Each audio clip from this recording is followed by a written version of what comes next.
It's huge. Angles are huge. And one of the biggest changes I've probably made in my coaching career and in my own training regarding the 2D to 3D model is in 2017, I learned about a concept called spinal engine. Spinal engine is the theory that if I initiate my movement from my spine first, it will cause my ball and socket joints to simultaneously rotate at the same time. So think of like a baby crawling, or actually not even a baby crawling. Think of a snake. A snake does not have limbs.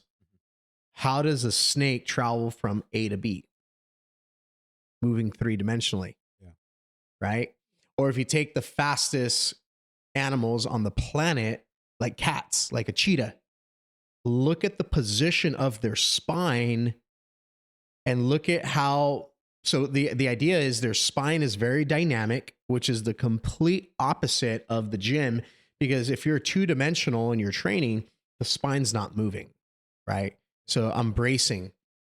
But with the spinal engine theory, what that states is that all motion is initiated from the spine, and my limbs, meaning my arms and my legs, are used as force amplifiers.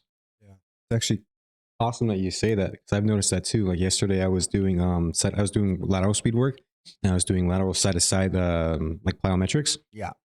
And one thing I've been including in a lot of my workouts recently, I've been straying away from the hypertrophy training of the two-dimensional and trying to get more three-dimensional with a lot of thoracic play too within certain movements. And I noticed within my side-to-side lateral plyometrics, I was able to actually put power now into my thoracic twist to help me get more speed into it, and then getting up higher. And I was moving faster. And I realized that afterwards, because of your spine. Yeah, because I started allowing it to move the way it's supposed to, and I started training it to move the way it's supposed to, and it played effect into how I also moved laterally. That's awesome. So in 2017, I was introduced to this concept. Now, keep in mind, I've been introduced to, I've seen both sides of the pendulum, right? I've been around some of the top speed coaches on the planet that will say, this is the way you're supposed to do it. And then I've also seen the opposite side of the pendulum, like where these guys are like, man, these guys are wrong. This is why we do it this way. So it's funny because they're going to have a biased perspective. Yeah. And if you train anything, doesn't matter what I think, if you train anything and you add repetition to that thing you're training, you will get good at that thing you're training, regardless if it's the right or wrong or the best or not best way.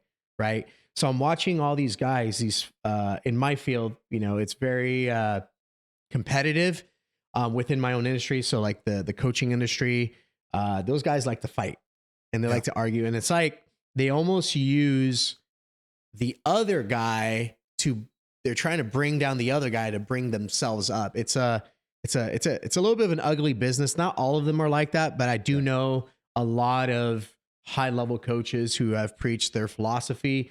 Yeah. And Coach Henry secretly actually hate each other behind the camera. We just put a front for you guys. I actually can't stand him at all. I'm like, man, no. So I always take things as a grain of salt. So when I first learned about spinal engine, it was on the opposite side of the spectrum for me. Yeah. I was like, well, that kind of goes against everything I was taught. Because I was taught, put force into the ground first. The more force you can put into the ground through the legs. I was taught to drive through my feet, and the way I was taught was a lot of bracing through my. We don't want the spine to move, because if you move the spine, you'll injure it. If I'm squatting and my spine moves, I can slip a disc. If I'm deadlifting and I round my back by accident, I'm going to slip a disc. So we were taught, when it came to weight room, we were taught that we need to keep stiffness, proximal stiffness here in the spine, and the force is being generated from the limbs. Where spinal engine is the opposite. The spine is dynamic, and then the limbs are force amplifiers of spinal motion. So I did some research on the topic. I found out that the spinal engine theory, the guy who invented it, he has this complicated name. I think he's from, I want to say he's from Russia. I think he's Russian. I can't remember. But he has this long, complicated name. I'll post it up later. Yeah. And it's been around since like the 80s. So I was like, oh crap, this is like not new. This has actually been around for a long time. And it was, he's not even a trainer. I think he's a biochemist that came up with this. So the reason they came up with spinal engine was back then, before, prosthetics were a thing, they were like, okay, how do we get a prosthetic to work? Yeah. And what they found was, or they started studying guys, how they moved that were missing a limb, like missing an arm, missing a leg, and they had a dynamic spine.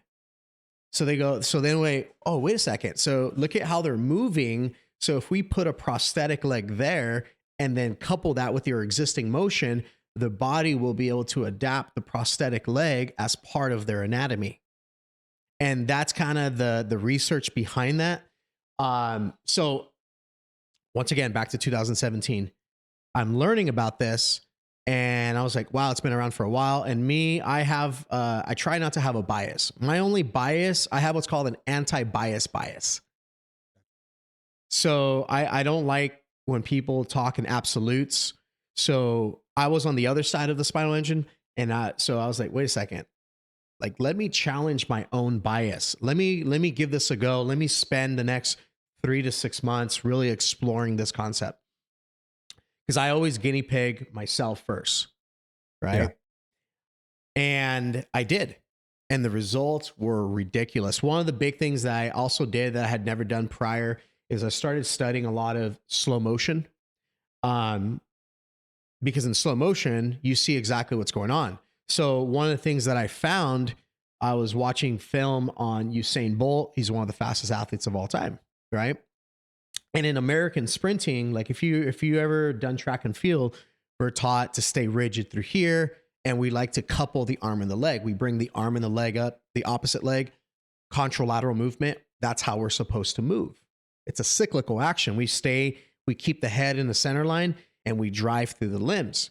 But then I started watching film on Usain Bolt, and you see this aggressive lateral motion coupled with forward momentum.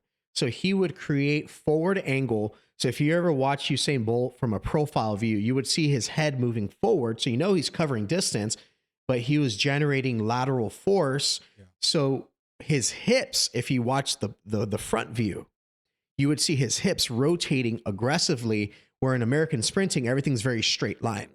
Yeah. So he was doing the opposite of everybody else, and he was setting world records. And I remember listening to an interview with Michael Johnson. Michael Johnson is one of the I think he's the fastest American sprinter ever. Like, he holds gold medals. He's a stud. Yeah. And I remember watching, you can go YouTube this because it's hilarious. Michael Johnson was breaking down film on Usain Bolt. Granted, he set a world record that to this day in 2009 has not been touched. You would think normally with world records, the next Olympic or maybe the one after that, someone eventually touches it. Yeah. I mean, all you need to do is beat it by 1,000th of a second and you have the new world record, right? Yeah. World record hasn't been touched. So Michael Johnson, he's looking at this film and he's explaining Usain Bolt's drive phase, which is essentially the acceleration phase of his start. And he was explaining why it's wrong. He was like, look at all this lateral motion. It's wasted motion. He said the shortest distance between 2 points is a straight line. Yeah. So if my center of mass has to move side to side, I'm essentially not moving in a straight line. And that concept is 100% true if the mechanism is built two-dimensionally. So like a vehicle. Yeah. So if I took a car and I wanted to get from A to B, I'm not going to shift side to side. It's going to take me longer. Yeah. However, if it's a three-dimensional structure, like the human body and pretty much every organism, yeah, we have to use rotation to create forward motion. So what Michael Johnson was describing as these are the things that are making Usain Bolt not be as fast as he could be. You hear the irony in that, right? How stupid does that sound, right? Yeah. The world's fastest guy ever, he could be faster. His technique is off. When what we should have been doing is studying him, but the reason he did not explain, he was explaining what he was doing wrong. And now looking back, I'm like, what he was saying was quote unquote wrong is the thing that was allowing Usain Bolt to be fast. And Usain Bolt is 6'5". He's a big dude. He's big. So for track and field, the average height is probably like 5'9", 5'8", 5'6". Like they're not tall because shorter people are closer to the ground so we can generate force. Our stride frequency is going to be a little more aggressive. Our acceleration is going to be better. Yeah. So he's probably not the best when it came to acceleration. He wasn't the worst. He wasn't the best. He was just okay. He always started off slow, but he always just ran right past him. So what he was describing as this is what's holding him back. Looking back at it, I'm like, those are the things that were making Usain Bolt be very, very fast. So he's a 3-dimensional human like us, and he was using linear and rotational force, which is that transverse plane that we were talking about, in order to go straight. Yeah. But because at that time it went against the conventional knowledge, which is straight line is A to B straight line, way faster. You get there quicker. Yeah, but that depends on, are we talking about something 2-dimensional or something 3-dimensional? Yeah. So that's an example of someone using the spinal engine. So when I looked at the film of Usain Bolt, I saw his spine, and just like that snake who uses that figure 8 to move forward, I saw a figure 8. So then I started looking at other athletes. I started looking at athletes like Michael Jordan. I started looking at baseball players. Think of a pitcher. If you watch a pitcher frame by frame in slow motion, you're going to see he's going to load his leg. So he's going to go up. Then he's going to move lateral as his torso is rotating to go downhill again. Yeah. And the ball, from arm slot to release, the position of the arm is constantly changing to make the ball go straight-ish. Meaning in that general zone, you have a strike zone, right? Obviously, we can talk curveballs, but generally speaking, they're throwing it in a small zone, that's the A to B. The A is where the pitcher's at, B is the catcher's glove, right? Yeah. So essentially, everything about how a pitcher throws a ball is 3-dimensional. So they're moving rotationally to create linear force. Yeah. So rotational motion and linear motion are a coupled motion. So a pitcher is moving laterally. So lateral motion would be the frontal plane, side to side, but he's also level changing, high to low, low to high. So you take a boxer, Mike Tyson in his prime, not the version, sorry, love you, Mike, but not the version we saw him at 60 years old. But Mike Tyson in his prime, he had exceptional power. He was known as being a power puncher. However, Mike Tyson was always small. He was 5'10", 205 pounds, going against guys that are, 240, 6'4". Even in the training videos they released, which is why I'm like confused on whether this was a rigged fight or not, right? A lot of people are. But away from that, if you watch his training videos of him training for the fight, dude had insane power still at 60. Correct. But if you watch his torso, how he did that peekaboo. Yeah. So if you ever want to know if someone's using spinal engine and you're like, what the heck is Coach Henry talking about? Look at the slow motion. And what you'll notice, if you look at the shoulders will never be parallel. Yes, one shoulder's low, one shoulder, and you're going to see this figure 8 motion. So that's the easy way. So when I'm coaching, I look at athletes' shoulders. Another one is I use the cue of, if the sternum was a laser pointer, it would not be fixated. So when they move, that laser is moving like a figure 8. Makes sense why I'm always seeing you doing figure 8 stuff. Now you're seeing what I'm doing. Yeah. So, so that's 2017. So by 2018, I had shifted to a 3-dimensional model. By 2019, I shifted to a 4-dimensional model. So I remember. So if you ever take a physics course and you Yeah. understand space time, space is 3-dimensional, time is 1-dimensional. Well, my definition of an athlete is an athlete who can move 3-dimensional movement through space. Space is also 3-dimensional. So I have to be able to move my whole body in every direction through space while accomplishing a task. Well, the task that athletes have to accomplish is always going to be in real time, Yeah. which means it's reactive. So I always look at time synonymous with distance and vice versa. So let's say, I'll give you an example. Let's say I said, "Hey, David, I want to see how fast you are. And I want to test your like your top end speed. I want to see what your top end speed is." And you're like, "All right, Yeah. let's do it." And then I say, "Okay, you get 15 yards and I'm going to have the laser and I'm going to test to see the highest velocity you can achieve in 15 yards." Not going to be, you don't have enough distance to ever even achieve top end speed, right? Yeah. So for you to achieve a higher level of speed, what would you ask me? Sir. No. If I only gave you 15 yards, I was like, all right, I'll give you a simpler example. You only get 5 yards. Let's see how fast you are. You get to run, you get to take 2 steps. Let's see how fast you are. Is that a true expression of your speed? No. What are you it's missing? My acceleration. I'm missing distance. You're missing Ability- distance. Ability to build up. So distance requires more time, right? So distance and time are synonymous. To kind of give you an example of distance and time, every time I get off work, one of the things I like to do, I'll call my wife and, you know, make sure she's okay. How was your day? Yeah. And I'll say something along the lines of, because she'll like, "Hey, where are you at?" And I'll say, "Oh, okay, I'm by the mall." And she'll go, "Oh, okay. So you're like 15 minutes away." Yeah. Right. Or I can say, "Oh, I'm like 15 minutes away." She goes, "Oh, so you're like by the mall?" Yeah. Same. "Oh, I'm passing the airport." "Oh, okay, you're like 5 minutes away." Or I can say, "I'm 5 minutes away." And she goes, "Okay, so you're like what, by the airport?" I'm like, "Yeah, how did you know?" Yeah. Time and distance are synonymous. So in sport, obviously a good athlete is one that doesn't need a lot of time and doesn't need a lot of distance. Yeah. Right? So I started adding in a lot more reactive, because one of the things we're talking about fitness versus athleticism. If you have great fitness, great overall health, how much speed, agility, reaction, quickness type training, how much of that do you really need?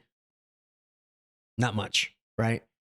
But if you're an athlete, does time mean something? Yeah. Absolutely. Absolutely. So I started training 3-dimensionally, and then I started adding in the component of time, I'm into yeah. reaction time. And then I was like, okay, where does reaction time come from?